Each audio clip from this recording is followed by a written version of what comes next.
Hi everyone, Josh Locks here again. Today we're going to talk about the infield fly rule. Now this rule only gets applied once you reach a certain level. So with the Oz Park Baseball Association, this is 10U and up. With the Wells Park Parents Association, this is major and up. The nice thing about it though is that once you understand the rule, it's going to be applied at all levels. So Oz Park, 10U, 12U, high school, college, professionals, the rule is the same. So once it starts being applied, it's applied the same way everywhere. The rule is meant to protect the offense from a sneaky double or even triple play. I'm going to read it to you from the rule book. An infield fly is a fair fly, not including a line drive or an attempted bunt, which can be caught by an infielder with ordinary effort. Ordinary effort is an important part of the rule, and we'll come back to it in a minute. It does not preclude outfielders from being allowed to attempt to make the catch, provided the hit is made with less than 2 out at a time when first and second base or all bases are occupied. So let's take a look at our situation. We've got first and second base occupied, less than 2 outs. Or we've got bases loaded, less than 2 outs. If we have bases loaded, we have 1, 2, 3 force outs.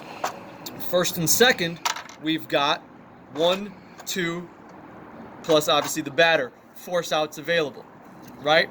And we don't want the defense to get an easy double play. So here's what happens. Pitch gets thrown, pop-up gets hit. This is a routine play for the shortstop, right? They're camped underneath it. We're going to call infield fly, batters out. What does that do?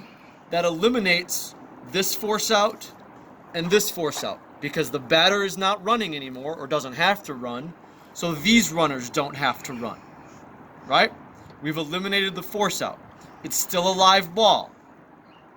Other thing that could happen, the defense is playing fairly deep and you have a shallow fly ball. And this guy would have to, or this shortstop would have to run in and make a sliding catch. That's not routine. Maybe we have a play where the shortstop has to go into the outfield grass.